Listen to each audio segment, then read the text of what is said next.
Welcome again. हम लोगों ने चार्ज के बारे में पढ़ा कि चार्ज क्या होता है, ठीक है। फिर चार्जिंग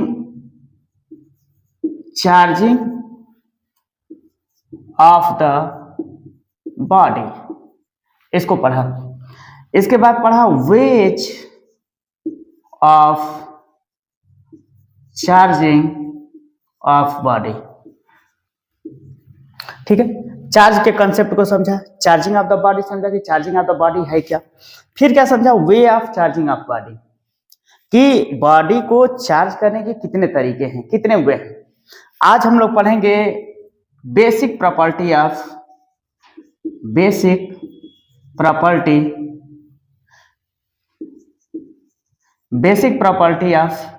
इलेक्ट्रिक चार्ज। आज हम लोग पढ़ेंगे basic property of electric charge. चलिए शुरू करते हैं। Basic property of electric charge. आज हम लोग पढ़ेंगे basic property of electric charge. उसमें पहला टॉपिक हम लोग जो पढ़ेंगे वो है additivity of charge. Additivity of charges, ठीक। जो पहला टॉपिक है वो क्या है, एडिटिविटी ऑफ चार्जेज। ये कहता है जैसे मान लीजिए कोई सिस्टम है, क्या है, कोई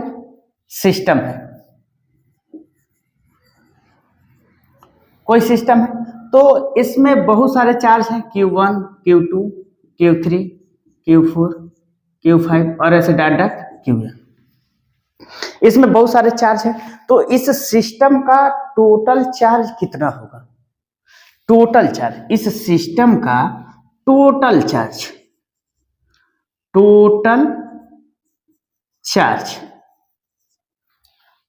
कितना होगा।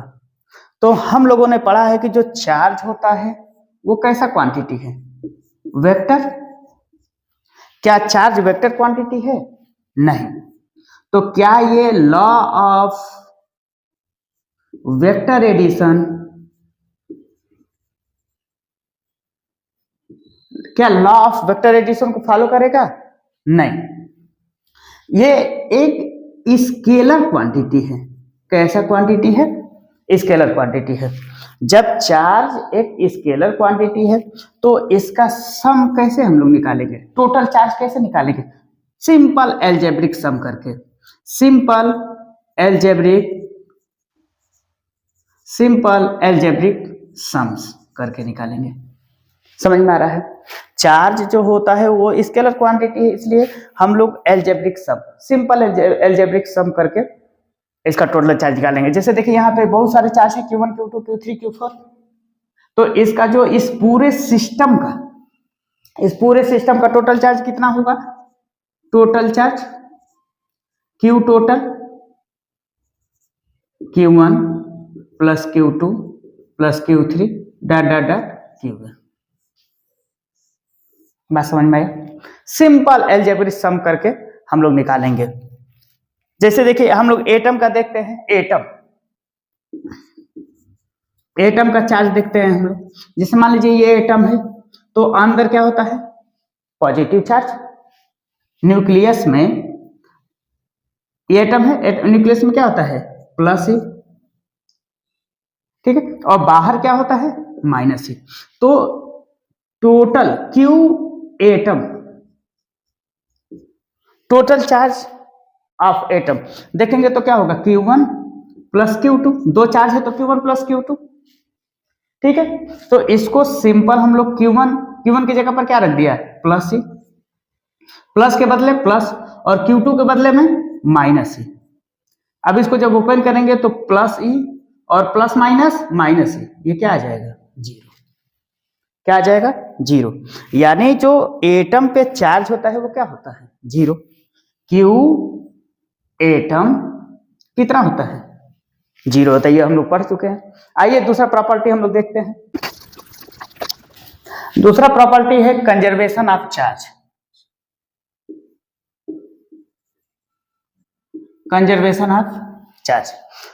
कंजर्वेशन ऑफ चार्ज ये कहता है charge can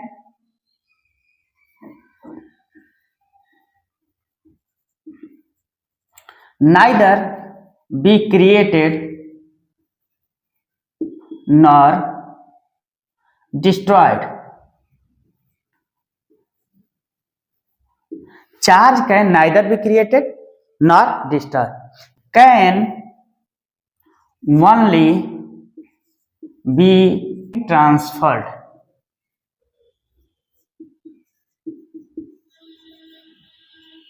can only be transfer. Charge को ना ही हम क्रिएट कर सकते हैं और ना ही हम डिस्ट्रॉय कर सकते हैं। इसको एक बॉडी से दूसरे बॉडी में क्या कर सकते हैं, ट्रांसफर कर सकते हैं। जैसे मान लीजिए कि कोई आइसोलेटेड सिस्टम है, आइसोलेटेड सिस्टम है। आइसोलेटेड सिस्टम का क्या मतलब, नो इन नो आउट, मतलब इसमें ना ही चार्ज एंट्री कर पाए और ना ही चार्ज एग्जिट कर पाए। तो जो टोटल चार्ज होगा, जो टोटल चार्ज होगा, जो टोटल चार्ज होगा, टोटल चार्ज वो क्या होगा, कांस्टेंट होगा। क्या होगा, टोटल चार्ज कांस्टेंट होगा। आइए जैसे मान लीजिए कोई आइसोलेटेड सिस्टम है, ये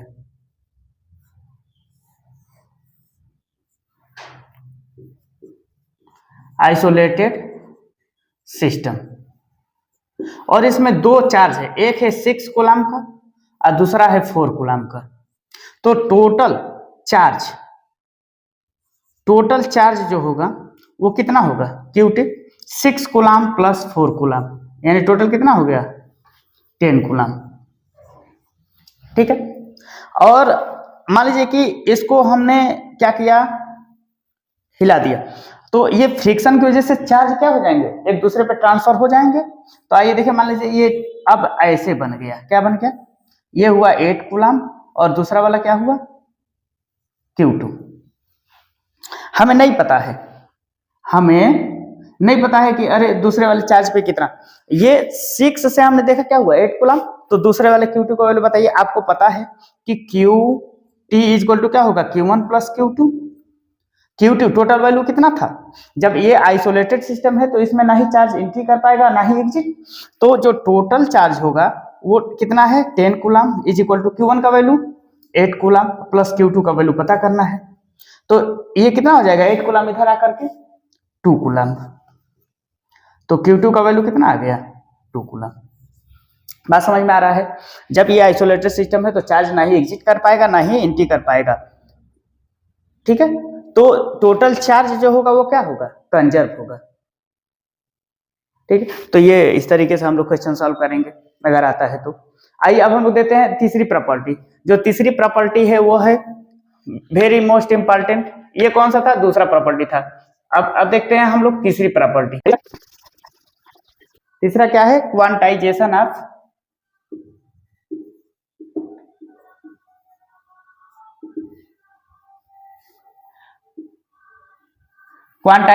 चार्ज। क्या पढ़ेंगे तीसरा हम लोग, क्वांटाइजेशन ऑफ चार्ज। जैसे मान लीजिए कोई बॉडी है, कोई बॉडी है तो इस पे थोड़ा सा या ज्यादा चार्ज, स्मॉल और लार्ज चार्ज, स्मॉल और लार्ज चार्ज जो होता है इंटीग्रल मल्टीपल ऑफ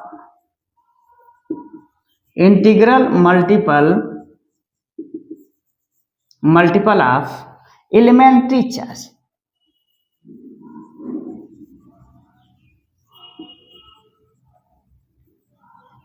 जो थोड़ा सा, अगर थोड़ा सा भी चार्ज हम लोग ट्रांसफर करते हैं, किसी को देते हैं, तो वो integral multiple of elementary charge होगा। क्या होगा, थोड़ा सा या ज्यादा, स्मॉल और लार्ज चार्ज जो भी हम ट्रांसफर करते हैं तो वो कितना हो सकता है, इंटीग्रल मल्टीपल होगा किसका, एलिमेंट्री चार्ज का। इसका मतलब है कि किसी अगर हम चार्ज दे रहे हैं तो हम आधा अधूरा नहीं दे सकते। समझ में आ रहा है? जैसे हम मार्केट में चेयर खरीदने गए, तो क्या हम आधा चेयर ला पाएंगे? क्या नहीं ला पाएंगे। जब भी चेयर लाएंगे या तो एक लाएंगे या तो दो या तो तीन। तो इंटीग्रल मल्टीपल होगा, एक इंटीजर होगा, एक इंटीजर में ही हम लोग लाएंगे कि 2.5 चेयर दे दो, 3.5 चेयर, ऐसा होता नहीं है। वैसे ही आपका चार्ज भी होता है। अगर मान लीजिए कि कोई बॉडी पे क्यू चार्ज है, तो वो कम से कम इलेक्ट्रॉन के बराबर, इलेक्ट्रॉन के चार्ज के बराबर, एक इलेक्ट्रॉन के बराबर हो सकता है। ठीक है, यानी प्लस चार्ज हो सकता है या फिर निगेटिव, कि कम से कम जो चार्ज होगा वो एक इलेक्ट्रॉन के चार्ज के बराबर होगा। पॉजिटिव प्रोटॉन का भी हो सकता है, पॉजिटिव चार्ज भी हो सकता है, निगेटिव चार्ज भी हो सकता है। ठीक है, अगर इस पे ज्यादा इलेक्ट्रॉन है, ज्यादा इलेक्ट्रॉन मतलब क्या, 1 2 3 4 5, ऐसे हमने मान लिया कि उस पे n इलेक्ट्रॉन ट्रांसफर हो रहा है, तो वो टोटल कितना चार्ज हो जाएगा? Na, Q बराबर Na। n क्या है यहाँ पर? n क्या है? नंबर ऑफ इलेक्ट्रॉन, और E क्या है? Charge on 1 electron, charge on 1 electron, जो कितना होता है? 1.6 × 10⁻⁻19 कूलम।